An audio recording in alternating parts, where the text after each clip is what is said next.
Hey, DawgNation, I'm Brandon Adams, and this is DawgNation Daily, the daily podcast for Georgia Bulldogs fans. We're presented today by our friends at Pella Window and Door. It's a happy Monday, happier than it looked like it was going to be for a while after the first half against Arkansas on Saturday. A lot to break down from that game, the good, the bad, the ugly, everything in between. We'll do that with Jon Stinchcomb as part of a Marlowe's Tavern Insider Update. Your thoughts as well in our comment section on both Facebook, YouTube, and Twitter throughout the day here, too. I'll share some opinions, too. We'll hear from Kirby Smart on Stetson Bennett. We'll hear from Bennett himself. We will break down everything that happened in a game that was certainly filled with intrigue, drama, and storylines. Georgia over Arkansas. Time to break it down. It's DawgNation Daily, the daily podcast for Georgia Bulldogs fans, presented by Pella Window and Door of Georgia. It begins right now. Today's episode of DawgNation Daily is brought to you by Pella Window and Door of Georgia, viewed to be the best. Presented by DawgNation.com. This is DawgNation Daily, the daily podcast for Georgia Bulldogs fans. Here's your host, Brandon Adams. So the one thing we're not going to do today, and I'm going to be very, very careful to make sure this doesn't happen, we're not going to overreact. Because frankly, I don't really think we really have much of a reason to overreact. I mean, the truth is, this is not a, I guess toot my own horn or see I told you so moment, but everything that we had said in the days leading up to this game, I think if you went back and replayed it, broadcast it out once again, I don't think we would have to apologize for anything that we said leading up to the start of this game. People who had seen Georgia practices, had seen the scrimmage, told us, ooh, this offense, a little bit of a work in progress right here. We had warned with all the excitement that was building around Dwan Mathis, and obviously that's a name that will come up a lot this week. We had said, be careful that you don't put too much on him. Be careful that you don't expect too much from him, because if it doesn't work out that way, and just given the buzz and the chatter that had existed around the Georgia offense, there was a chance that was going to be true. We knew around here that those high expectations could quickly turn into huge disappointment. Frankly, the conversation kind of gets kind of ugly. The problem, though, is sometimes, and you all know this to be true, we've been doing this show, DawgNation Daily, presented by Pella Window and Door of Georgia, for 5 years. Going into a game, no one wants to hear any of that. Everybody wants to hear who's going to be balling out. That's all people want to hear. And then when that doesn't occur, there has a tendency to be a little bit of a very sharp turn of the conversation where folks start looking to blame people for why things went wrong. You know, there was no need to overpraise before the game. There's no need to overreact after the game. The truth is, Georgia played a very ugly brand of football, especially in the first half on Saturday against Arkansas, found a way to come away with the win. We will get into all of the concerns that emerge from that, but can we at least be positive off the top here for a couple of minutes? I thought there were a handful of things on Saturday for Georgia that need to get some attention as part of the solution for the Dogs the rest of the way. We'll talk quarterbacks. We'll do all of that. Let me just rattle off a few positives here for a moment. First of all, Scott Cochran as special teams coach. Could his debut have gone much better? There's a blocked punt that's a huge part of this game. Big return yards for guys like Kenny McIntosh. Thought Karis Jackson looked good as a punt returner. You got all kinds of speed and athleticism chasing down kicks on the Arkansas side of things. I thought that Jack Podlesny had a nice field goal for Georgia at the end of the first half. Those were points that mattered there near the end of the half there. Looks like he had a pretty good debut all the way around. Jake Camarda punting the ball was incredible. Overall, it's a terrific special teams debut for Scott Cochran. I think you got to give him credit for that. There's obviously the defensive breakdown on the first Arkansas touchdown, or the Arkansas touchdown. Other than that, this defense very much as advertised. Huge play from the secondary, pick six, first career interception for Eric Stokes. Richard LeCounte's kind of all over the field. After that, couple of picks for him. The defense as advertised there. So I think you feel pretty good about those two things. Then you get to the Georgia offense, which admittedly there's a lot to break down off this. That's, hey, maybe some things that you're concerned about a little bit. But even in the midst of that, I would say there's a couple of bright spots that you kind of want to highlight, a couple of bright spots you kind of want to pay attention to here a little bit. Let me start with quarterback where Stetson Bennett comes in the game. There's this thought of, sort of a backhanded compliment, of someone being kind of a game manager. Sometimes that's the kind of thing that gets sort of thrown around as kind of a backhanded compliment, as something that's really more of a negative than a positive. But I think that Georgia on Saturday showed you how valuable a game manager can be. I'm talking about someone who's really, truly capable of managing the game. We'll hear from Smart on Bennett coming up in just a moment. And part of managing the game is leaning on the offensive weapons that Georgia has at its disposal. This game changed on the George Pickens touchdown. And a lot of credit to that will go to Stetson Bennett, who kind of came in and gave Georgia a shot in the arm offensively. Bennett also gets the 2-point conversion after that. But let's not forget what Pickens does to get in the end zone on that score. It's his energy, that willingness to kind of want the ball in his hand with the game on the line. Georgia's lucky to have that. They go on to score, at least 21 unanswered after that. I guess you give them 24 unanswered as well after the next pod field goal after that. And for as much credit as you give for Stetson Bennett coming into the game and energizing Georgia in that way, I think you've also got to give Pickens credit for being the kind of guy that can step in, make that play in kind of a short space there, make a guy miss, find a way to get in the end zone. The game changed on that moment, and that's the kind of thing that Georgia has to lean on right now. I do think it's telling that Pickens did step up for Georgia in that first game of the season in that way. Maybe a slight shift in the identity of this team. In years past, last year in particular, when Georgia found itself in a tough spot, you were looking to DeAndre Swift to make the play to get Georgia where it needed to go. A running back last year, now in the new Todd Monken offense, maybe it's a wide receiver who does some of that kind of stuff. And on Saturday, I thought Pickens really stepped up. That's a bright spot from the game. Let me also say this, then we're going to hear from Kirby Smart a little bit. I think they're also in the midst of what Dwan Mathis did on Saturday. There are also some bright spots there as well. This clearly was not a great game for Dwan. He played very much the way you might expect someone who's been away from the football field for a long time, who's never played an SEC snap before, finding himself on the road, even with fewer fans than normal. Dwan Mathis kind of found himself looking like a quarterback who was kind of in that spot. But even in the midst of all of that, and you can go listen to the full Kirby Smart press conference where Smart kind of offered some defenses of Mathis a little bit, but even in the midst of all of that, he still showed you big arm strength. He still showed you athleticism. Maybe it is true that after the one big hit that I know many of you think should probably been targeting, and maybe it should have been, maybe that rattled his cage just a little bit. But no one should be, and I don't think anyone in this audience will be, but no one should be tossing Dwan Mathis aside right now. Dwan Mathis did not have a great debut. He'd be the first to admit that. But even in the midst of all this, there were some bright spots for Mathis as well. The athleticism that he brings to the table, the skill set that he possesses, the kind of thing that can't be coached up. There'll be a role for Dwan Mathis here in the future. We'll kind of see how that goes. But on Saturday, it was true that Georgia was saved in many respects by Stetson Bennett stepping in and doing what needed to be done, manage the game, utilizing the talent that Georgia had at its disposal. And why was he able to do that? Well, Smart kind of chalked it up to one thing, as I said before, that Mathis doesn't have, Stetson Bennett does have, and Kirby Smart talked about that after the game. This is what Kirby said about Stetson. Experience at that position is a premium. I think you see that more and more across the SEC as you look at the quarterbacks that are here and the quarterbacks that aren't here. Stetson has played in a lot of football games. Everybody forgets he went to Mississippi and played in the JUCO league where he played, 10 games or something and got to play a whole season. That value of playing that season is immense in terms of getting reps. Then he came here, he took every single rep for an entire year behind Jake Fromm as the 2. So we knew, we felt comfortable with what we had in Stetson in terms of all his reps he had taken. Now, the one thing that he may have gotten some reps in prior seasons, as Kirby Smart said, going back to last year, practicing behind Jake Fromm or junior college.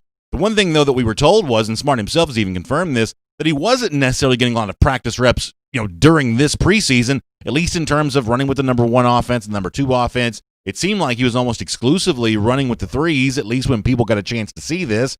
The assumption was Georgia wanted to see what it had in the other guys. And when you think about how well Stetson played on Saturday in the absence of those practice reps, it's actually a pretty amazing performance. Smart also talked about that as well. Stetson, unfortunately, did not get a ton of reps in minicamp leading up to the first practices. He has not gotten a ton of reps, but he prepares himself the right way without taking the reps. And he did a good job of showing that today when he went in and was able to execute the game plan. Yeah, listen, I think there's a certain confidence that Stetson kind of has that allows him to do that, even without getting the kind of preseason preparation that maybe the other Georgia quarterbacks got. It really does speak to how well Stetson was able to perform on Saturday. He deserves a ton of credit for that. But there's also this sense in which you should probably just sort of stop and appreciate kind of what Bennett's been through, kind of the ultimate underdog, being a guy who was a walk-on, then kind of maybe seemingly losing his spot at Georgia, then coming back, getting a chance to be on scholarship, being praised for his work as scout team quarterback, now getting a chance to play on Saturday. We talked a lot going into the week about the feel-good story of Dwan Mathis, and that's a legitimate feel-good story. But Bennett getting a chance to play after having a lot of people over the years simply probably telling him he wasn't good enough to do so, that's a pretty nice feel-good story, too, and it was nice to hear Kirby Smart on Saturday stop to appreciate that just for a moment. I'm proud and happy for Stetson. I wouldn't take that moment away from him. In no way. He did a great job, and he rallied the guys around him, and I think they saw his competitive spirit on some of those scrambles and the two-point play, and that's the juice we needed. He's a great competitor. I spent a whole year with him on the scout team the 1 year he was here, and you got to see the guy very composed, very, very good poise. So Kirby Smart, I think, says it correctly that Stetson Bennett on Saturday provided the juice that Georgia needed. What happens this week against Auburn? Will it be Bennett again? Does Dwan Mathis get a chance to bounce back at home, maybe more comfortable in the second week? Who knows? Does JT Daniels get cleared to play? Is he ready to go against Auburn? Who knows on that? But the one thing that I'll remind you, though, even on JT Daniels is, maintain the proper level of expectation even for that. This notion that, Dwan Mathis is going to step up and be Georgia's savior. That's asking too much from him. To say that Stetson Bennett's going to be able to repeat all this week after week after week, what he was able to do on Saturday against Arkansas, that might be asking too much from him. To say, well, the moment that JT Daniels is cleared, that's the hand-picked guy to run the Todd Monken offense. He's going to come in and be the offensive save. Frankly, I think that's overwrought a bit too. That's, I think, expecting too much. This Georgia offense, I said this every single day last week. I'll say it again. This Georgia offense is going to be a work in progress. They've got some offensive weapons. They're trying to figure out a quarterback. They are experiencing some growing pains in the first part of the Todd Monken here, and you just sort of got to take the good with the bad, at least for right now on that. But on Saturday, it was at least enough to get a win over the Razorback. Now, let me quickly say this for a moment. I was there on Saturday. I was thrilled to be a part of the SEC opener here for Georgia in what is a very strange year. And, boy, the atmosphere around Reynolds Razorback Stadium, very nice stadium. The folks in Arkansas were incredibly hospitable. But, man, to be walking around and see really no one around the stadium just a few minutes before the game even, it was just so strange. And to be in the stadium, and, there were moments in which before the game began, even when they're kind of doing the calling of the hogs and the things that their fans are kind of known for doing, had I been sitting on one sideline, I could have talked to someone directly over the field in the other sideline, and I'm pretty sure they would have heard me. It was that quiet in there. There were fans, they were stretched out, they were spaced out, but it was just a pretty surreal experience, not the intense game day atmosphere that you're used to.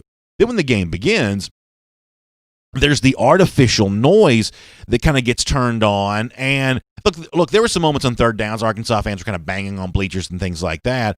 But the artificial noise part of this, I have to say, being in the stadium, ended up being a little weirder for me than I wanted to be. It sounds like it wasn't a huge problem for Georgia coach Kirby Smart and his team. Smart was asked about, the feeling around the game, and I think Smart kind of wanted to deflect away from not using that as an excuse for why his team had played poorly with penalties and things like that. But Smart says the atmosphere was really no problem for that team whatsoever. The atmosphere was great. The crowd noise made it seem like it was a normal game. I think as a competitor and a football player and a coach, there's no concern for how many people are in the stands. I mean, once they pumped in the noise, it didn't feel any different. As a matter of fact, I thought it got pretty loud on some third downs between what fans they had and also the crowd noise they pumped in. So that had no outcome on our ability to execute. That had nothing to do with that. We just got to do a better job.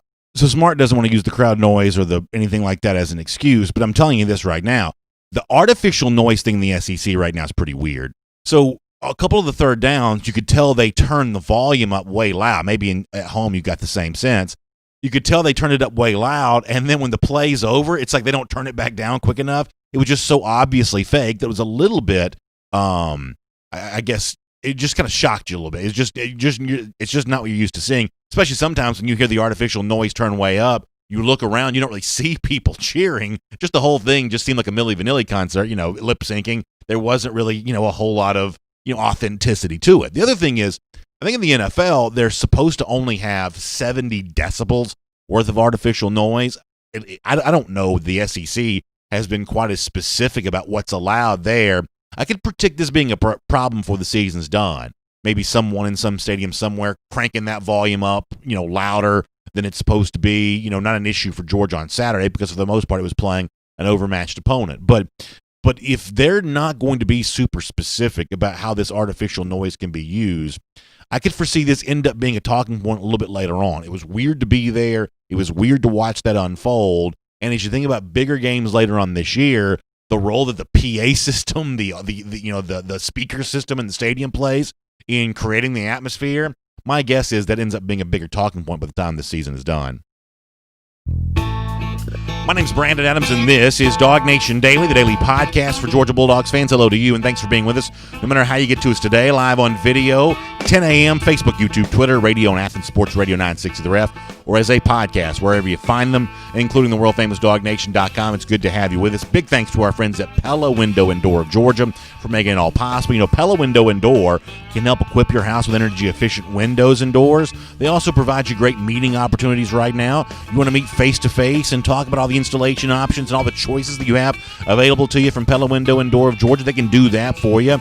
If you want the video teleconference, they can provide that contactless meeting experience for you there too. Great deal. Final days to take advantage of this. 10% off vinyl, 15% off fiberglass, 20% off wood windows and doors with no payments, no interest for 12 months. It's a great, great deal. Here's how you take advantage. Go to the website, pellabranch.com. That's pellabranch.com. Or give them a call in their Dunwoody showroom at 404-445-2979. That number, once again, 404-445-2979. Pella Window and Door of Georgia is viewed to be the best energy-efficient windows and doors. Save you money when you go to look at your energy bills. Improve the value when you talk about resale. All those things are a possibility with Pella Window and Door of Georgia, so make sure you check them out. I've got Jon Stinchcomb here coming up in just a couple of minutes. Before that, though, let's go around the doghouse here today, assisted by AAA. And so off the top of the show, I kind of tell you about some of the things that I thought were bright spots, even in an ugly game for UGA. Special teams, defense, the weapons on offense, the fact that Bennett steps in, doesn't, not asked to do too much, just simply find a way to deliver the football to the guys who can make something happen, like George Pickens on the touchdown. Even Dwan Mathis, in the midst of a shaky game for him, I thought he also showed you some things that make you feel good about, what his future could be in a Georgia uniform. We're certainly not going to come down too hard on that young man here today. But in the other side of the coin, it's also appropriate to look at some of the things that Georgia needs to do better with. Some of the things in which maybe you were kind of, raised eyebrow of, ooh, I expected to be better than that.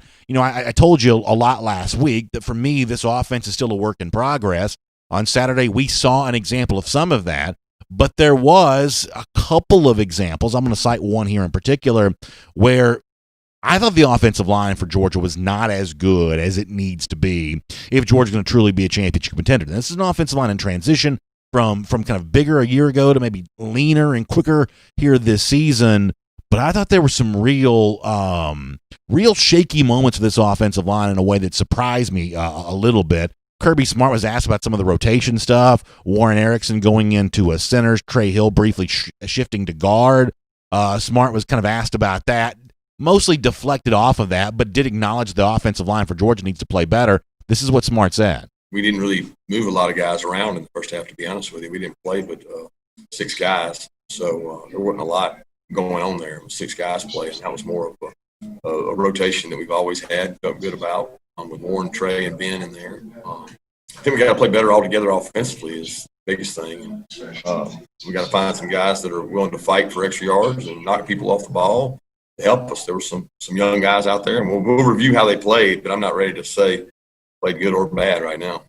And in this year of Zoom press conferences, we're just going to have some weird audio, and we've all just kind of sort of got to get used to that. I apologize for the little bit of interference there on the Kirby stuff. That's just kind of the way we're living in this sort of Zoom world. So Smart acknowledging that Erickson and Hill do kind of share some time at center, but what doesn't come up there is the fact that also in the second half you have Warren McClendon that comes into play in place of Xavier Trust a bit there at right tackle. So you did have a little more shifting around with the offensive line that Kirby Smart acknowledged, and this is supposed to be one of his team's strengths, even with 3 new starters. And it is certainly troubling that when Trey Hill, who you think of, or at least you're supposed to think of as one of the bedrock guys of this Georgia offensive line, when you're having trouble with the center quarterback exchange, That is a little eye-opening. So, listen, I'm not going to sugarcoat and say, everything is perfect for Georgia as they head towards Auburn on Saturday. That's already a big step in competition, a very tough game.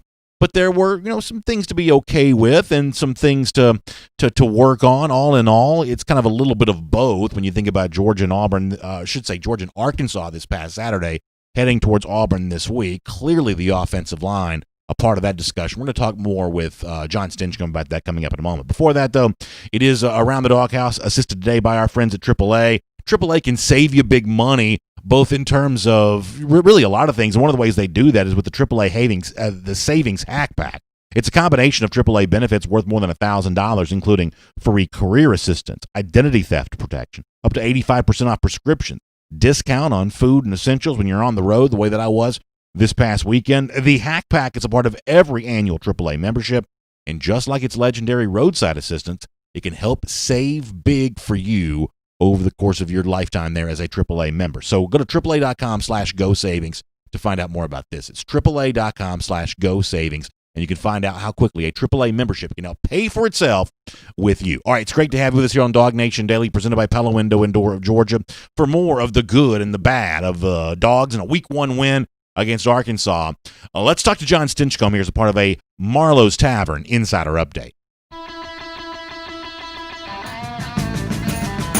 From Athens and across the SEC or wherever the recruiting trail may lead, here's a DawgNation.com insider.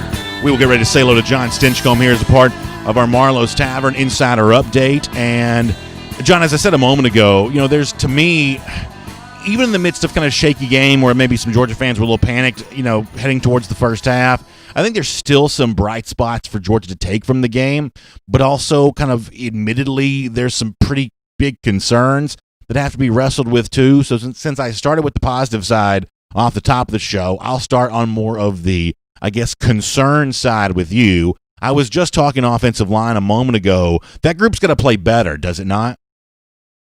It does, and you have to recognize that there's a number of moving parts right now. You just replaced 3 draft picks, 2 of which went in the first round, so there's going to be some drop-off, and there's going to be growing pains. I think that's what we saw more than anything in the first half across the board. You replace that many pieces, and it's not going to happen seamlessly. There's going to be some adjustments that occur, and this is the first time for a lot of these guys that they see live bullets being fired. And this is probably the most important week of practice that Georgia is going to have, because you see what you put out on film, and you have to make adjustments now. You have to clean up all the mistakes that were made on Saturday before you face a worthy opponent in Auburn. So in preparation for that, how much can you adjust your game? What can you do with these 3 or 4 days of real practice to clean up the mistakes that were made and prepare for this SEC opponent that is in the hunt, whereas Arkansas very much is not in that same discussion. So there's a lot of work to do. I think up front, you recognize that you had a rotation of guys. Both the Warrens came in, Erickson and McClendon in rotational series type, not relieving anybody. I think it's still a matter of competition up front for guys to see where they fit in and what 5 is best suited that you want to carry into each Saturday. So very much still a work in progress. So let me ask you about this, and you're certainly way more qualified than I am to speak on this, but so there's a moment in the first half where, obviously the Georgia offense is just not quite clicking. Mathis is having trouble getting comfortable, and we'll talk more about him in a moment, and you just kind of need to try to establish the run because the passing game is standing on shaky ground. But it certainly seems like, to my eyes, that there's no free lunch in life, right? We all celebrated during the offseason, Matt Luke's going to favor lighter, slimmer, more athletic offensive linemen, but that means you're not 335 pounds at tackles anymore, so you can't just stand there and maul people and open up big holes or at least it's more difficult to do that when the passing game is failing. It certainly seems like Georgia is in the midst of making a trade for smaller, not quite, so much maulers the offensive line, But in days in which the passing game is not quite clicking the way that it needs to, those smaller, thinner offensive linemen are going to find themselves in a more troubled spot because they can't just lean on their size the way they would have in the past. That's what it looks like to my eyes as someone who played the offensive tackle position in the NFL. How would you respond to that? Well, I think size became a little bit of a crutch in the past, in that we forced our hand into some difficult situations and just felt like we could maul people and put them in a phone booth, and beat them up. And we all grew frustrated with that, despite the amount of talent that that front five possessed and the mass that we're really, which what you're talking about. That didn't translate frequently to production in the run game. So what I saw Saturday was a lack of efficiency. I mean, you don't have to be 350 pounds to get on the right guy in the right place and create space. And I think at times that's what we witnessed, is there were missed assignments. Some of the combination blocks weren't what they should be to create these seams for the running backs. And that's not to be unexpected when you have a new group and it's the first time that they're seeing some live action. I think it's because you have so many relative new faces across that front five in new places, particularly on that right side, you're going to get some of that. Now, with that said, Ben Cleveland is a familiar name. Trey Hill's been in the action. Jamari Salyer finished up the year, at least in the Sugar Bowl. He's got experience. Same thing with Warren Erickson, and Justin Schaefer is not unfamiliar to real-time action, though it's a year removed. So you got guys that have been in the fire. I think it's just getting everybody on the same page. You don't have to have, I think other teams prove this, you don't have to have 350-pound average across the board for 6'7" in height to have a productive run game. What you need to do is be efficient in what you do. You have to hit your assignment and be sure that everyone's on the same page. There's a number of teams, I think, across the nation that have very productive run games that don't have huge offensive lines, but they work well together. They hit their landmarks. They go to the right place in the right time. They help each other out, and you can create seams that way. It just didn't happen, especially in that first half, with frequency for Georgia. Let me tell you another concern that I have. I thought Zamir White played, certainly fine on Saturday. I think that he's a very good running back. It's nice to see him healthy and getting a chance to kind of show what he's all about. John, this is, though, under Kirby Smart, been a team that has really leaned on multiple running backs. Less so last year. DeAndre Swift was kind of the guy that got the lion's share of the carries. But, I think that second running back for Georgia's got to emerge. I wanted to see more from James Cook than I saw on Saturday. I'll be happy to admit that. I expected more than what we probably got from him. Kenny McIntosh had some real flashes as a special teams guy.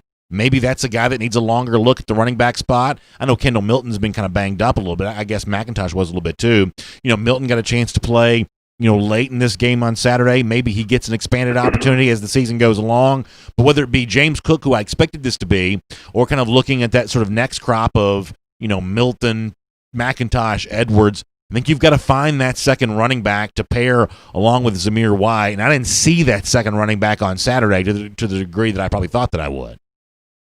Well, I'm going to flip it a little bit. I thought James Cook was the feature back on Saturday, and honestly, I think that was an opportunity that kind of showed what his limitations were, in the same sense that Zamir White, at times made some great cuts and is a guy that you like watching him run because he runs so hard, but we're spoiled. Georgia fans are spoiled in that we're used to seeing Todd Gurley and then Nick Chubb and Sony Michel and DeAndre Swift. Those are elite backs, and candidly, I'm not sure we have that. I think we have good backs. I think we have a diverse room where there's various traits that each one exhibits and possesses, but I don't think we have the elite running back, at least from what we've seen in that room. So, on Saturday, I think they did a great job of trying to create opportunities for James Cook in space. That's the type running back he is.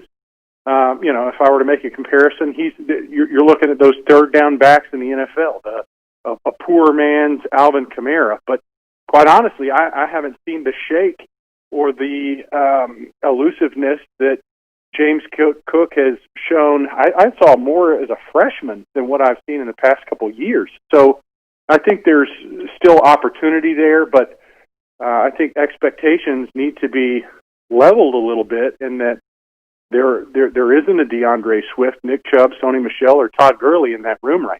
It's a Jon Stinchcomb here as part of the Marlowe's Tavern Insider Update. We'll talk about what John liked from the game on Saturday against Arkansas here coming up in a moment.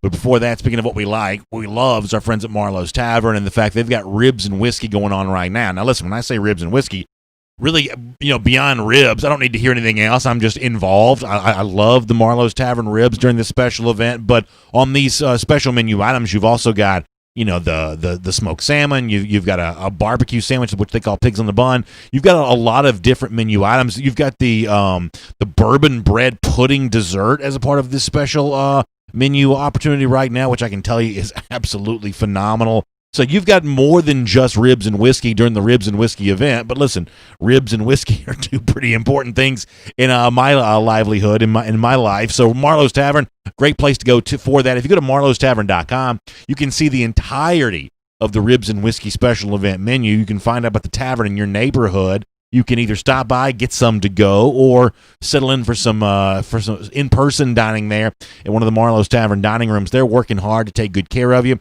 keeping the restaurants clean, making sure the food preparation is exactly the way that it needs to be in this sort of heightened time of health and safety. Marlowe's Tavern just knocking it out of the park, and you'll know that for yourself when you check out ribs and whiskey going on right now at Marlowe's Tavern. And don't miss this. Get that bourbon bread pudding as a dessert. You're going to really like that. John, I know for a fact you love the bourbon bread pudding. We had a good time with that the other day. Oh, it's one of the best desserts I've had in a restaurant in a long time. So it took me back to my days in New Orleans where bread pudding and creme brulee were almost staples, and that bread pudding certainly did not disappoint. One of my favorites. So we talked about the concerns, at least a couple of them. You could probably talk even more about that, but in terms of what you liked, I shared some bright spots that I saw. How about your own bright spots, in terms of either how Georgia, took this game over in the second half or found a way to get a win, even in a day when it played pretty ugly? What were your bright spots here for Georgia on Saturday? One, I think they made adjustments. I'm going to stick with offensively first. I think they made some adjustments and were willing to do so. They didn't continue to just bang their heads against the wall and force situations. I appreciate the fact that there was improvement in rotation and at a number of positions, and guys were able to find some success, and they were able to do it as a whole. Now, the real bright spot comes on the other side of the ball, because that defense is as it's been sold to us, in that they're elite, and that defensive front, that interior of that defensive line, is not a sexy position, but just watching the way those guys play and the rotation that we have at the defensive tackle spot, I'm encouraged. I was encouraged to see Jermaine Johnson make an open field tackle, which is probably not, as an outside linebacker, there's expectations there that you're going to have to make those plays. Well, he's more of a pass rusher and a solid tight end side outside linebacker that's more at a point of attack. So to see the diversity in play from some of the outside linebackers on Saturday was very encouraging. Watching Richard LeCount get 2 interceptions, he's one of those guys that's got to be a difference maker for this defense, and he shows up big. Now, it was a little bit inconsistent. You look at the 1 touchdown, and it's a receiver that got behind him in coverage, but as a whole, that defensive unit looked really impressive. So I think it's a little bit tempered in that Arkansas is no offensive powerhouse, but impressive in performance out of the gates from this defense. There's still a lot of stuff to clean up, but that's what you get in week 1. But there's a lot to like about this defense. Let's talk about D'Wan Mathis here for a moment. It was obviously not a good game for Mathis. I was glad he got to come back in and at least leave maybe with a little better taste in his mouth. John, this is one of those things we tried to warn about last week that, we had just heard from people who'd seen practices, and, you and I think even talked about this some, that the offense was still very much a work in progress. And while it's a feel-good story that Mathis was getting a chance to start after maybe at one point in time having his football future in doubt, this was still his first game. It's still a huge step up in competition to have to go play against another opponent in the SEC when you've only been practicing against your own guys. And, I just thought that the excitement about seeing Mathis had the potential of setting up an unfair level of expectation, and we said as much many, many times last week. The game on Saturday, provided some rough moments for him. I think it's important that Georgia fans not now turn 180 degrees the other way and essentially turn on Mathis and act like they never want to see him, again, because his debut didn't go great the way that a lot of SEC quarterbacking debuts kind of don't go great. I'm not going to sugarcoat the performance. It was not good, but it was also his first game ever, and I think that's important to keep in mind. How would you handle Dwan this week, knowing that in some form or fashion, the athleticism, the arm strength, the ability to run that he brings to the table, Georgia's probably going to need at some point during the season? How would you handle him this week if you were Kirby Smart? Well, like any position, you're comparing what you've got, and Dwan's performance, especially that first half, was not great. Let's call it what it is. It was just not great, and a lot of that has to do with his supporting cast. I think it's pretty clear. Very rarely will you see a quarterback just miss a throw by 4 yards. So I think that was an indication that he and Burton were most certainly not on the same page as to what route was supposed to be run. I think Kirby has alluded that a couple of times since, that you can't put that just on Dwan. I think that's probably the consensus for most of that first half. Now, the botch snap, that seemed to be a ball that he very easily could have managed, but all in all, it just wasn't a great performance. And the bar is set high across the board for Georgia. You can temper expectations, but at the end of the day, it's a game of production and who gets the job done. And I think when you look at these players, Dwan's a guy who has a really high ceiling.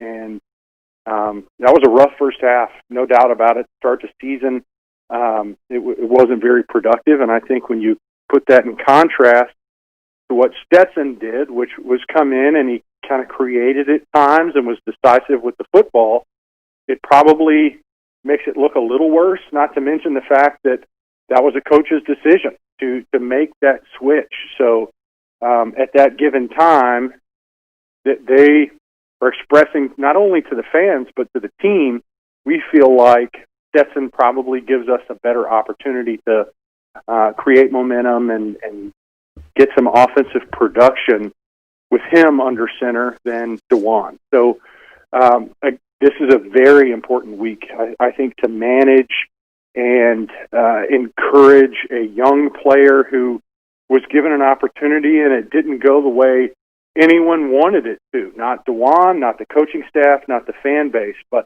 I certainly think that it's way too early to give up on Dwan, big picture-wise. If I was to assess him, and I don't even know if that's fair considering my abilities as a quarterback and experience there at that position, but my biggest concern wasn't about the fumble, wasn't about the interception. I think it was more about just the decisiveness in the pocket. And it was a little bit passive at times. And in the SEC, I don't think you have that luxury. I think you make good decisions quickly and you live with them. And in contrast, Stetson was able to make some quick decisions. He was decisive with the football, which is probably due to his experience. And, he's gone to JUCO, and that's the type of player he is. Now, with that said, the one ball he's throwing a fade down the line to George Pickens, which, is you can't really question a guy to try to get Pickens an opportunity, but it wasn't a well-placed ball, and it was dangerous. So it's against a different cornerback, that very easily could be an interception, and you're talking about Ali, he's careless with the ball. So there's that balance you have to make between being decisive and the basement of that concept is being reckless. So for Dwan, it's important this week that he gets in those reps and gets that opportunity. I'll be very interested to see what the game plan is going into Saturday against Auburn. Well, Jon, it's great to have you here as part of our Marlowe's Tavern Insider Update. There's so much more that we could talk about, but our time is gone for now. So we will get ready to watch the Dogs in Auburn here this upcoming week. Big step up in competition for UGA, and we'll enjoy the chance to talk to you about it very soon here on our Marlowe's Tavern Insider Update as well. BA, we getting to talk about real football. It feels good. It feels good to be doing it, doesn't it? Even after a little bit of a shaky game, at least it was a game, and at least Georgia found a way to win. So from that standpoint, I am on top of the world today. Yeah, no doubt. A shaky 27-point win is a good one for me. So now I look forward to actually watching real football back in Sanford Stadium. Looking forward to that as well. Better. Looking forward to that as well, Jon. We'll talk to you soon. All right, go Dogs. Let's take a look around the rest of the league. This is SEC Through. Yeah, so great stuff from Jon Stinchcomb there, and I think his words on Dwan Mathis are absolutely appropriate. You know, Mathis, when he plays, needs to be better than he was on Saturday. But right now, you know, listen, y'all, you know, Georgia got put into a tough spot when Jamie Newman left this team. I mean, everybody wants to make it out to be this thing of, well, Newman saw the writing on the wall because this guy had passed him up, and then also this guy had passed him up, and maybe that guy had passed him up too. But the honest truth is that late in the season, losing someone that had been anticipated to be the starter, you know, put Georgia in a little bit of a tough spot. And you can decide who you want to blame for that, but it just kind of is true. And right now, JT Daniels not healthy. Maybe he's healthy enough to play on Saturday. But even if he comes into place, here's the thing we got to be careful about, is to turn this into, well, you know, Jamie Newman was going to be the offensive savior. Well, now it's Dwan Mathis who's going to be the offensive savior. Well, now it's Stetson Bennett who's going to be the offensive savior. Well, now it's JT Daniels who's going to be the offensive savior. I think there's a tendency to put too much pressure on all of these guys. You know, this for Georgia is not an offensive fix that's going to happen overnight. And it's not going to be led by one player. Coaching matters on this. I thought the good news for Saturday when Bennett came in, and we're going to hear from Bennett in a moment, especially when he got more comfortable, you know, it becomes one of these things of game managing, not as a backhanded compliment, but just simply managing the game that's in front of you. And for Georgia, that means also just kind of finding a way to get to guys, you know, making some throws. Jermaine Burton with a nice catch, you know, touchdown, you know, for George Pickens, just kind of finding a way to get the weapons involved. I thought that Bennett did some of that on Saturday. All right, we're going to move on here, get ready to do our SEC through. Before that, I know Saturday, I told you it was a weird day inside Reynolds Razorback Stadium. It was also a weird day for many of you who, in a normal circumstance, might be in Fayetteville with me, or in a normal circumstance might be in Athens this upcoming Saturday, but maybe you find yourself not. There's no problem with that, though, because many of you making the best of it at home, tailgating has turned into homegating, and you can find out about how you and your other, Georgia fan friends are kind of experiencing homegating this year with our Homegating 101, page there. It's brought to you by our friends at Kroger, Classic City Lager, R.S. Andrews, and Marlowe's. If you go to the top of the page, DawgNation.com, there's a link to Homegating 101 right there, and you can kind of see how other Georgia fans are having their home gating experience set up. So you can check that out. Go to DawgNation.com for more. Also, once again, big thanks to Kroger, Classic City Lager, R.S. Andrews, and Marlowe's for more on that. By the way, speaking of our friends at Kroger, it was fun over the weekend to be able to pass out some of those really cool Kroger DawgNation masks that they've made. I'll tell you more about those coming up. That was a fun thing to be able to do. All right, let's do SEC through here, and there's enough SEC stories. It's going to be probably Wednesday before we fully turn the page on the first weekend. I don't have time to do everything that happened in the SEC this weekend, but I do want to deal with two things in particular. First of all, Auburn's game against Kentucky. And once again, not overreacting, not making more of this, because there are going to be some people, and you can see this you can go to our forum, probably forum.dawgnation.com, and see this already. Auburn's going to, kill Georgia. Auburn's going to beat up on Georgia. The truth is that the Georgia-Auburn game is exactly the way we kind of always said that it was. Auburn was an underrated team, I believe, the entirety of the offseason. They get a win against Kentucky on Saturday, kind of pulling away there over the course of the second half. You know, Georgia feels like it's got some things to work on after week one. Auburn does the same way. Auburn didn't run the ball, I would say, great on Saturday against Kentucky. Bo Nix, pretty good day. The one thing about Auburn that's a little bit different this year, and we'll see how much Chad Moore is able to utilize this. But there's a difference in Auburn this year than what we've kind of normally seen in the Gus Malzahn era. Auburn's better at receiver than they've been. Now, we said this, and I think it's turning out to be true. Seth Williams has a nice game. He's a good receiver. Eli Stove is kind of a veteran presence. Anthony Schwartz is arguably one of the fastest players in the SEC. Auburn's better at receiver than they have been for most of the Gus Malzahn era, and I think you do see that show up a little bit against Kentucky on Saturday. This is a tough game. If you want to go back to the summer, Georgia's about a 7.5-point favorite. I guess they briefly opened as a 4.5-point favorite on Saturday. Line kind of moved at some of the, well-known betting houses to about 6.5. I could see some movement back in the direction of Auburn here this week, just because there's going to be so much media chatter on what Georgia didn't do. And the fact that people saw Auburn get a win over a ranked opponent. Obviously, game day is in the house on Saturday. A little bit different kind of experience for that, because you won't have fans gathering around Myers Quad. I think game day is actually going to be inside Sanford Stadium for that. So, it's a huge game. We knew it would be. It feels every bit as big as we kind of thought it would. It's a major challenge for Georgia. And it's a week's worth of time to get ready, finding out what you're doing at quarterback. I would not discount, though, what Jon Stinchcomb and I just talked about. Part of the search for Georgia here, too, is not just figuring out a quarterback. I think that Georgia needs to be better with its running game than it was last Saturday. This is not a team, to oversimplify it for a moment, this is not a team this year, I believe, that's going to use the run to set up the pass. When the passing game is stifled, and in the first half on Saturday it clearly was, it's going to be harder for the running game this year, because it's not a proven commodity like DeAndre Swift. Maybe, guys like Zamir White or some of the other names in the running back room eventually become that, but they're not thought to be that way right now. And in addition to that, this is just a little bit different kind of offensive line this year. The absence of first-round picks at both your tackle positions. Solomon Kinley, who's now starting in the NFL. These guys are slimmer now than they were a year ago, which is probably a good choice, but it still presents some challenges. So part of the search here to be at your best against Auburn, I think, for Georgia also includes finding a way to get a little bit more into that running game. Let me do one more thing here really quick as a part of our SEC through, and then we were going to get to Stetson Bennett here, who I thought had some interesting things to say after his performance on Saturday.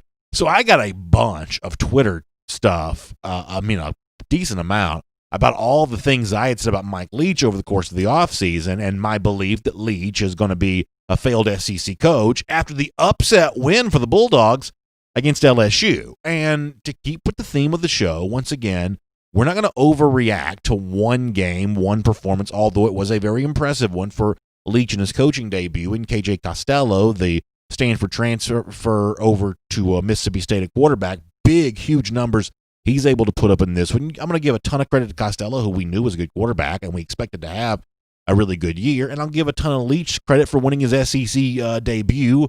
That's something not every coach is able to do. Mike Leach was able to get that done. But let's keep this in perspective here for a moment. Was Mike Leach a game-changing coach at Texas Tech? No, he was good. He was in the top 25 every now and then, made a decent bowl every now and then, had some good players, certainly put up some big numbers, but it's not like Mike Leach, conquered the Big 12 while coaching at Texas Tech. You go to Washington State. Was Leach a game-changing coach there in Pullman? No, he was good at Wazoo, put up a bunch of, yards and points. Gardner Minshew set records for him. He has some, kind of nice moments, but he very rarely beat Washington, his in-state rival there. Not taking over the world while at the Pac-12.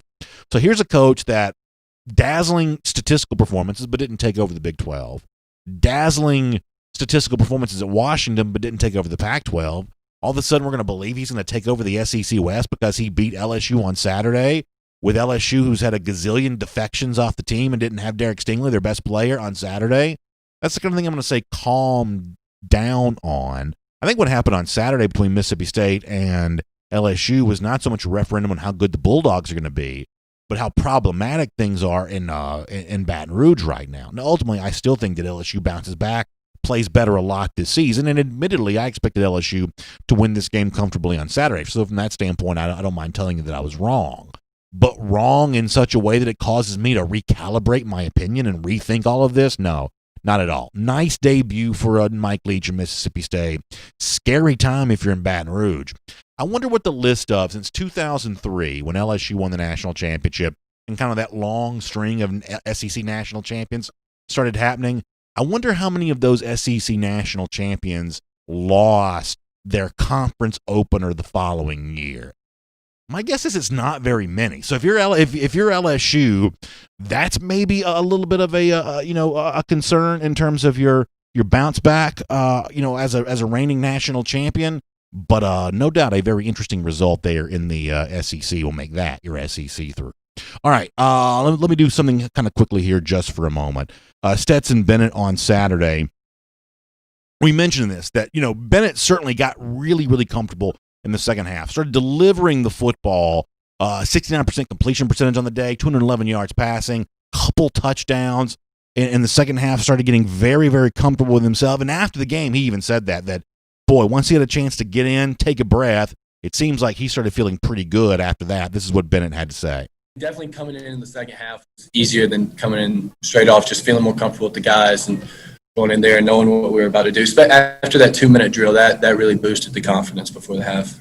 So Bennett is, I think, a competent young man. I had a chance to speak to him a couple of springs ago, and he just kind of comes across as a very cool customer, a guy that's not kind of overwhelmed really by anything that goes on. And when Bennett spoke to reporters on Saturday, there was one moment in particular that kind of stood out to me.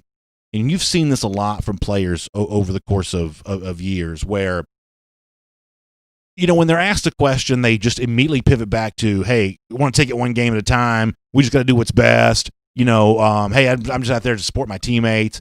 Players are kind of coached to say very little, and sometimes they are a little bit concerned about revealing too much about themselves. But on Saturday, Bennett was asked, how did you feel about all the quarterbacks that Georgia brought in? How did you feel about at least the perception that a way it could have been perceived, that Georgia was simply recruiting over you and you were never going to get your chance? There are a lot of quarterbacks that wouldn't have had enough self-confidence to answer this question honestly and authentically, but Stetson Bennett took it head on about how he felt about all the quarterbacks that had been brought in behind him at Georgia. And playing confidently on the field sometimes is connected closely to speaking confidently off the field. This was a very, very interesting moment for Stetson Bennett after the game on Saturday. Take a listen to this. Yeah, it was tough, but at the end of the day, there's a lot of people in the world and a lot of voices, a lot of people talking, a lot of people who don't know a lot of stuff talking. And really the only people you can listen to are those close to you and yourself, and just work every day. And you weren't demoralized or anything at any point? Yeah, at some point, a little bit, but at the end of the day, Coach Smart's bringing everybody in here to compete, and he's trying to win a national championship. And those guys coming in here, give us the best chance to win a national championship, then that's what we're going to do.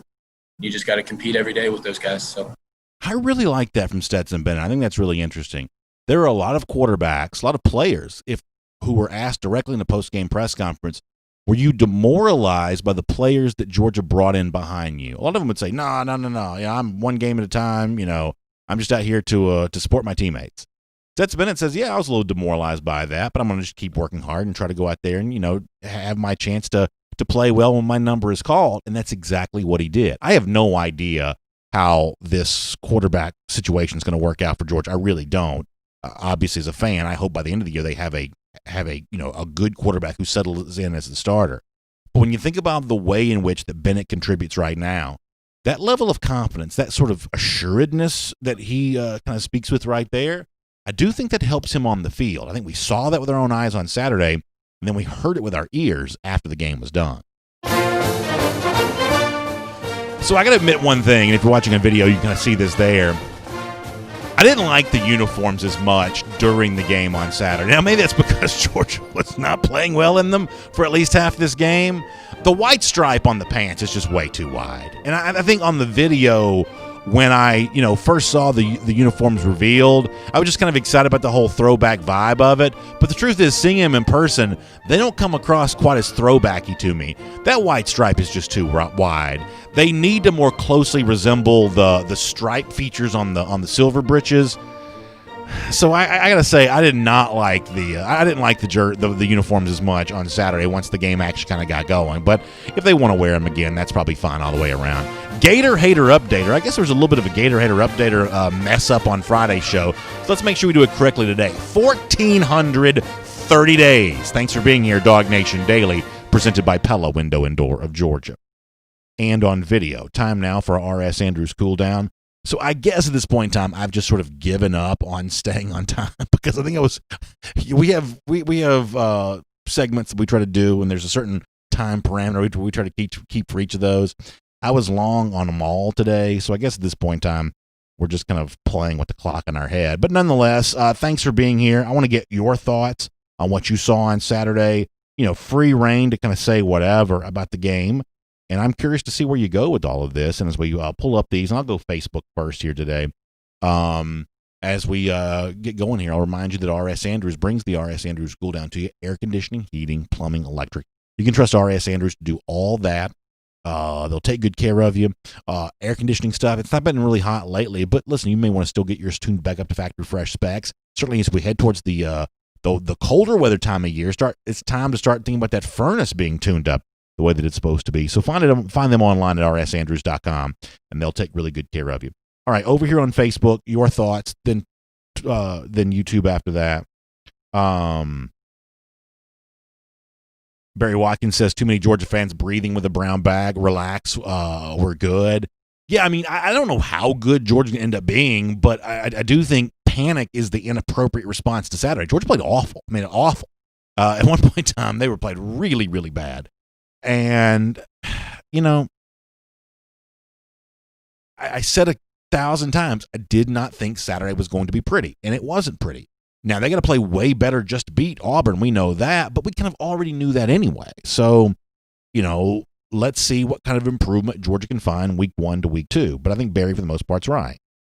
Drew Odom says that DeJuan Mathis wasn't right after the hit to the head. And a lot of you have sent me the video of, I'm watching it obviously in real time, but a lot of you sent me the video of that. And it could have been called targeting. I wouldn't have a problem if it was. Obviously, it seems like it probably should have been. And was Mathis shaken up after that? Maybe a little bit.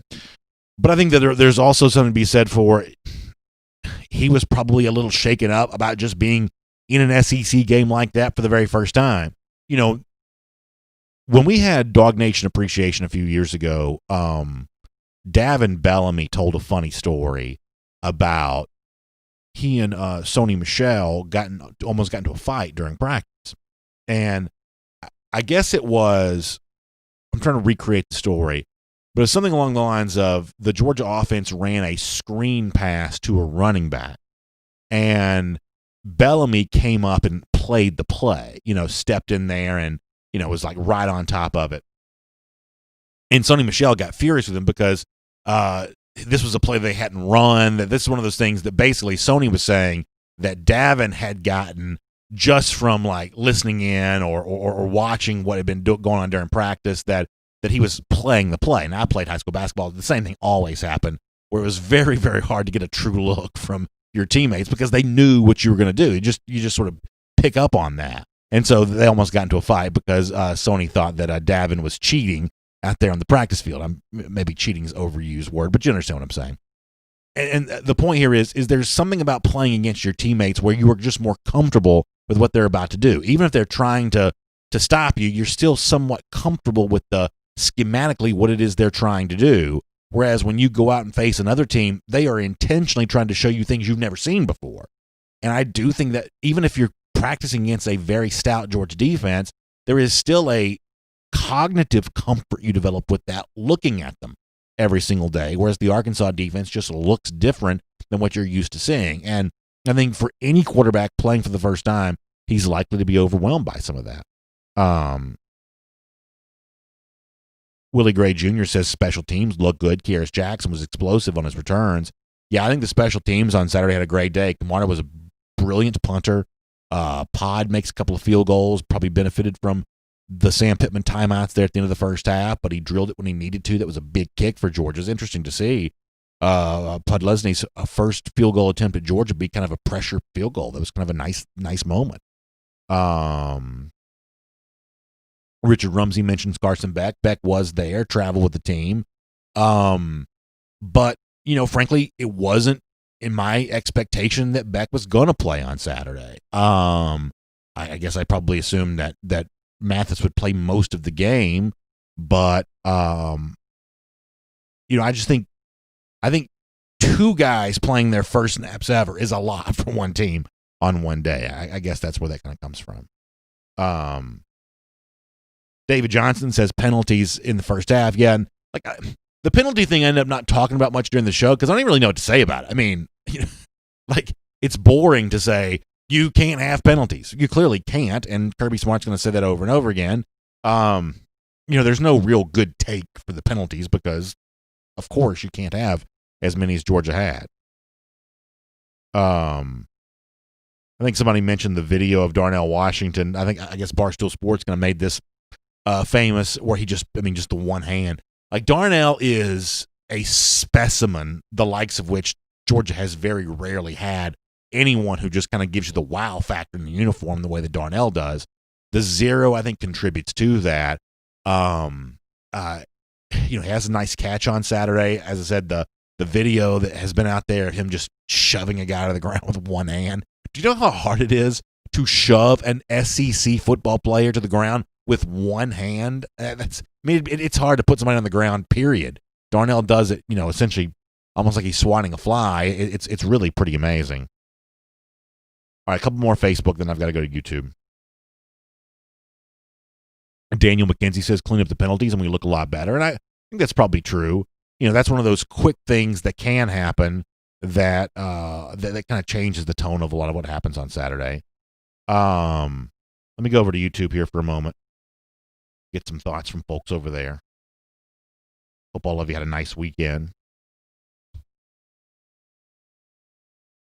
The trip back from Arkansas really wasn't as bad as I kind of thought it was. I guess I just kind of like driving better than some people do because I kind of settled in. You throw on some podcasts, things like that. Listen to a little music.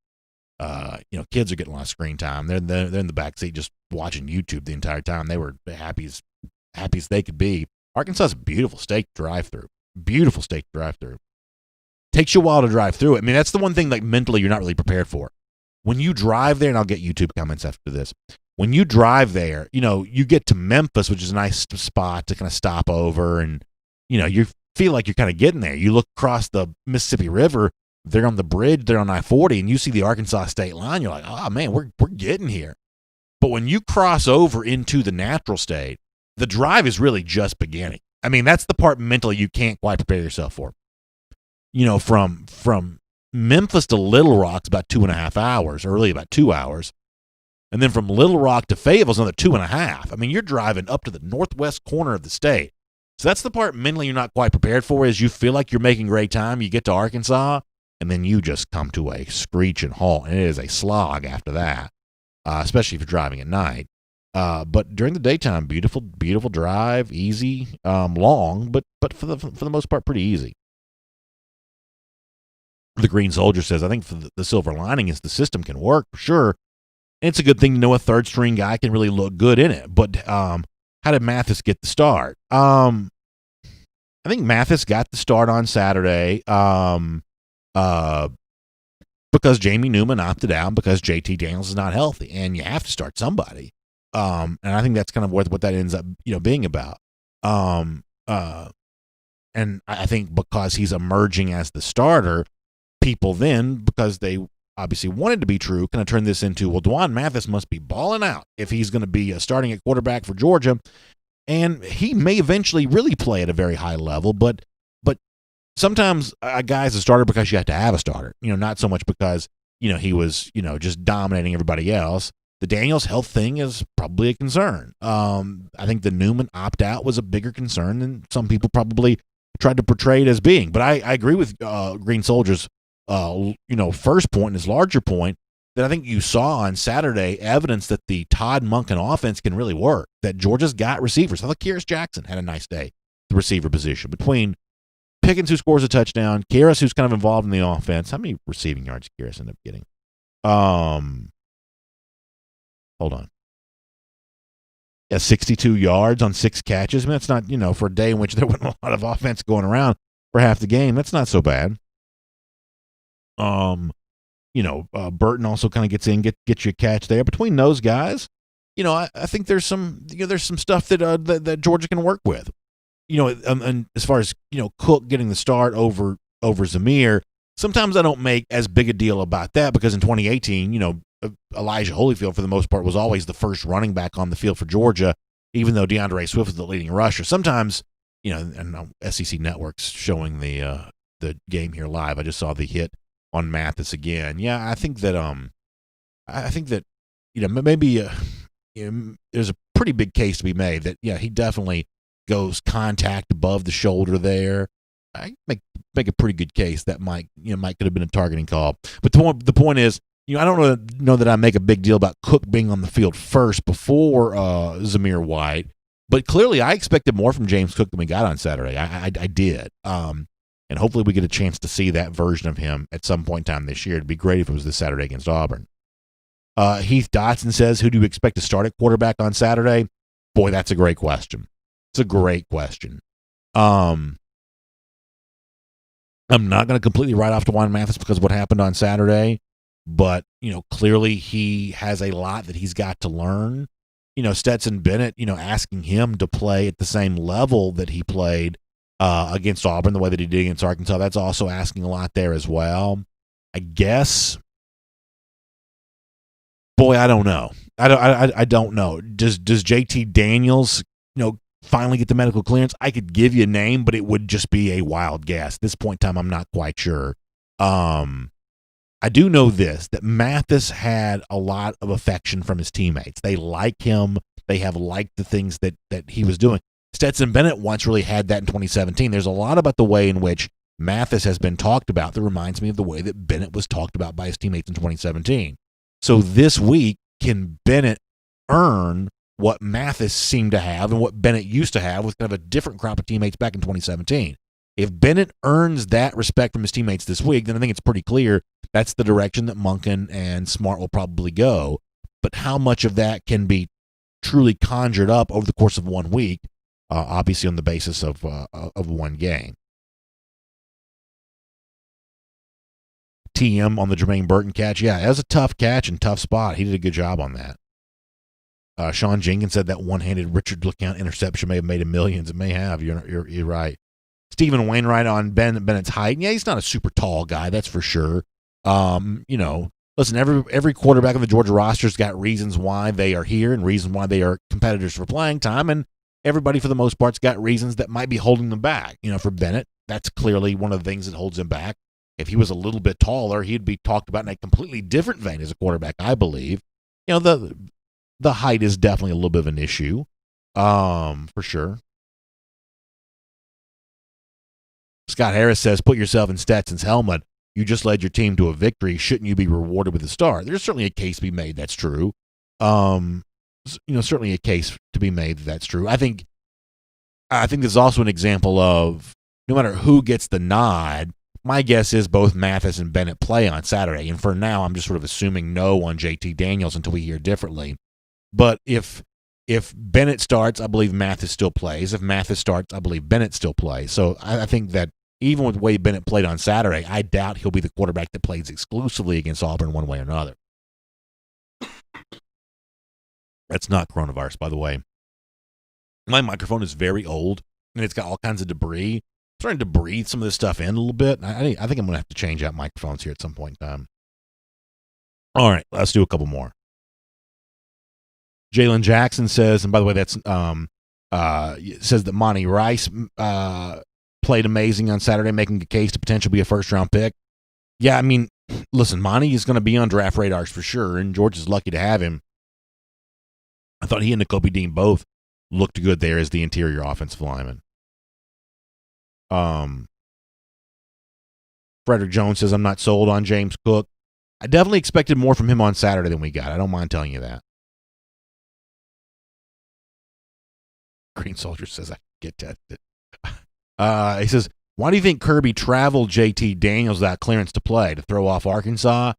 I'm guessing so, or maybe just to kind of throw off, maybe even Auburn a little bit too.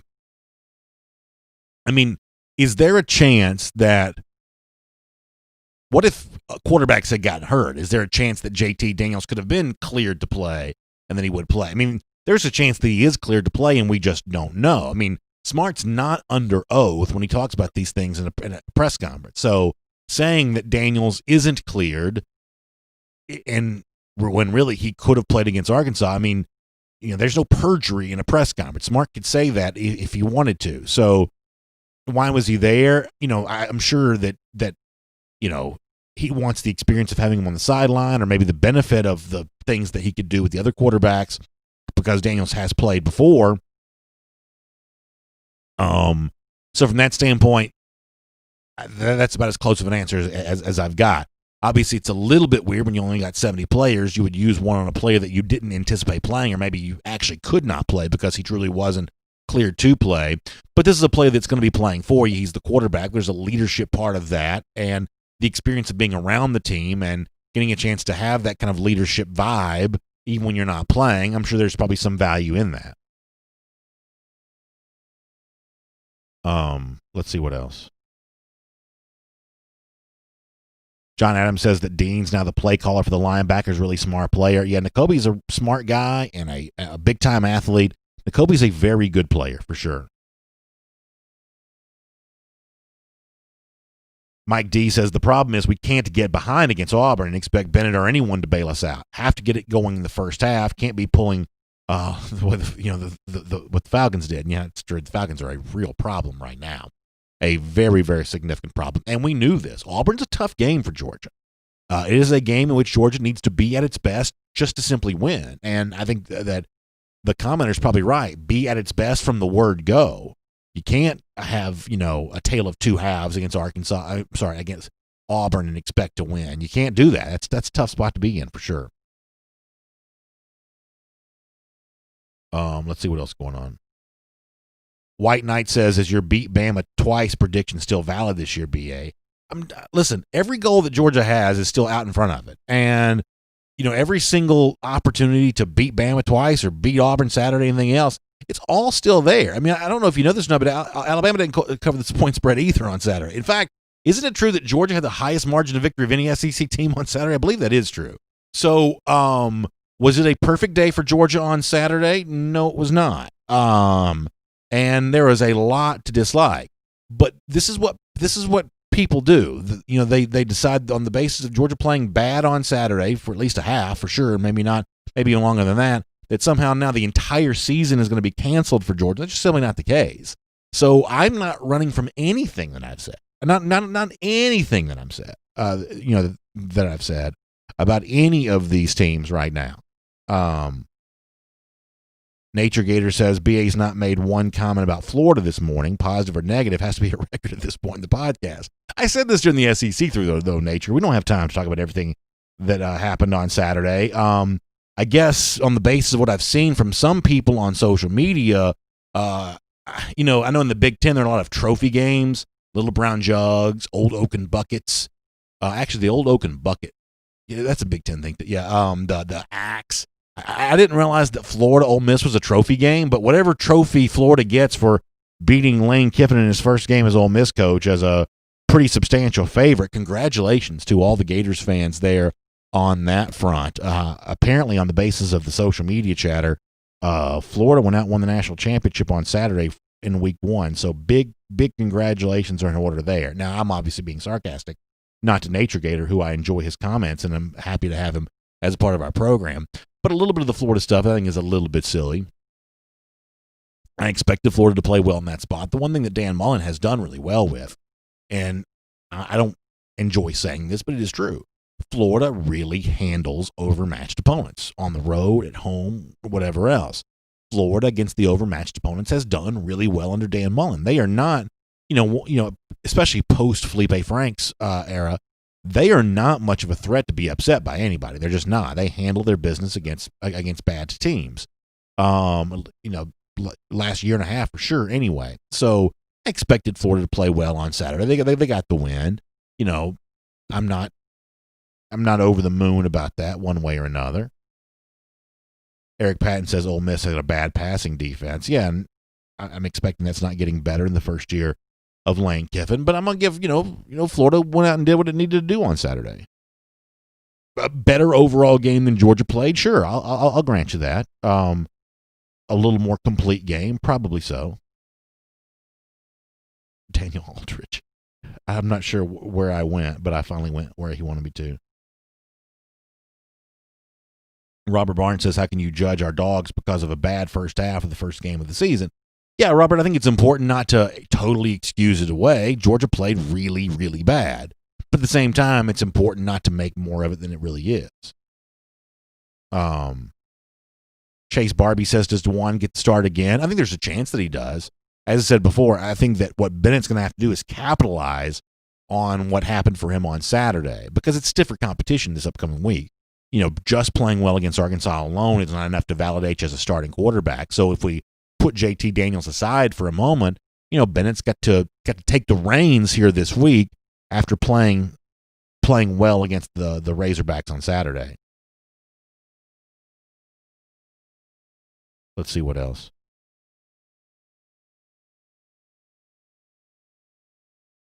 Dark Brooks, thanks for being here in the show today.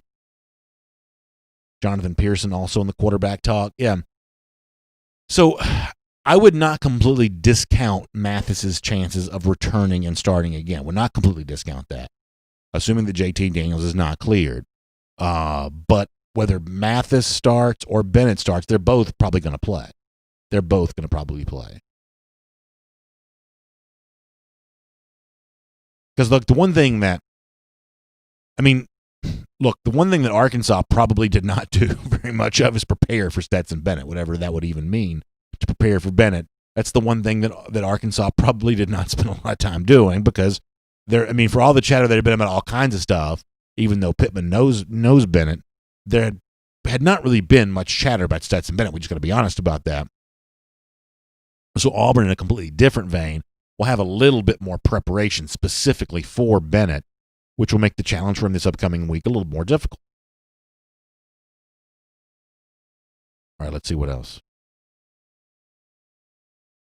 What time is it? Oh, gosh, it's late. All right, we got to get ready to go. A couple more and we got to go. Good comments today. Hopefully we're getting all the subjects addressed. Eric Knott says, you're talking about what Ole Miss did against Florida, but you fail to realize we don't have a passing game. Yeah, that's another thing, too. It's like you got to give Florida credit for, going out and getting the win. And you have to admit that Georgia's still got a number of things it's working on, for sure. Not gonna overlook that. But the one thing that's important to remember here, and by the way, Tavedas Teller says you can't give up on DeJuan Mathis for one game. Totally agree with that. Completely agree. What was I saying? I don't remember.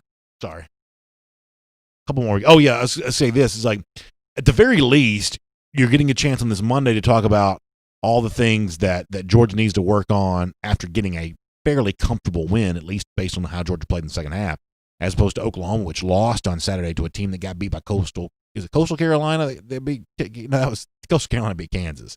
But Kansas State's lost a game too to the point is Oklahoma loses, LSU loses. At least if you're Georgia, you're talking about all this coming off of a win.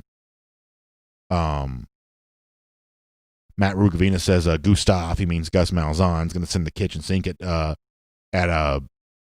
Stetson Bennett. Yeah, I'm sure that they will try to do something like that to kind of rattle them a little bit. All right, a couple more here on YouTube, then we got to go. Oh my gosh, Frank Patterson asked a good question. Where's Eddie? I knew I'd do this. So I moved Eddie up to the top shelf because I knew I was going to be gone for a couple of days, and I didn't want Eddie to be kidnapped by some sort of nefarious forces. And then I knew on the first day back, I'd forget to put him back on the desk. So let me do this. Thank you very much. Here, there you go. There's Eddie right there. For all the Florida fans bragging about what happened against Ole Miss, Eddie looks at you and says that he didn't see anything that he liked in that game. Get that? The point is, Eddie ain't worried about Florida after a game against Ole Miss. And Memphis Dog asked him to get left in Fayetteville. No, that's part of the reason why I didn't take him in Fayetteville, because I certainly wouldn't put it past me to leave him somewhere. I think the tradition is Eddie goes to just the Florida game. That's the only game Eddie travels to. All right, we got to go. Patrick Harris, yeah, that's Patrick Harris going to caught on to what I was doing there. All right, we got to get ready to go, y'all. Thank you so much for for being here. Make sure you check out the AJC. By the way, fun time with them on Thursday this past week for the community conversation, look at the world of sports and how coronavirus impacted that. I loved being a part of that. There's another AJC community conversation coming up tomorrow on both the AJC Facebook and YouTube pages, looking at the upcoming elections. Obviously, we don't talk politics in the show, but political topics are important for our life and our world, and so the AJC does a great job covering that, including the AJC community conversation on video tomorrow afternoon. As far as everything else going on in your world, AJC's got you covered on that too. Just find them online at ajc.com. Get your Atlanta news now. It is a disaster with the Falcons after losing another big lead against Chicago yesterday. What does the future hold for Dan Quinn? You can read Steve Hummer and Mark Bradley both weighing in heavily on that after yesterday's game. You can check that out. As I said before, another community conversation coming up tomorrow afternoon. And we're getting closer to elections, so some big stuff out there around that too. So check out all of your Atlanta news now at ajc.com. Have a great day. Thanks for being here on DawgNation Daily, presented by Pella Window and Door of Georgia. Big thanks to R.S. Andrews for making the R.S. Andrews Cooldown possible. Heating, cooling, plumbing, electric. You can trust R.S. Andrews to do all that for you. They show up on time. They do the work that's promised, the price that's promised. It's why we are very, very proud to recommend R.S. Andrews around here. Make sure you check them out online at rsandrews.com. You have a great day. Thanks for being here on DawgNation Daily, presented by Pella Window and Door of Georgia. We'll look forward to seeing you tomorrow, everybody. For more DawgNation videos, check out youtube.com/DawgNation.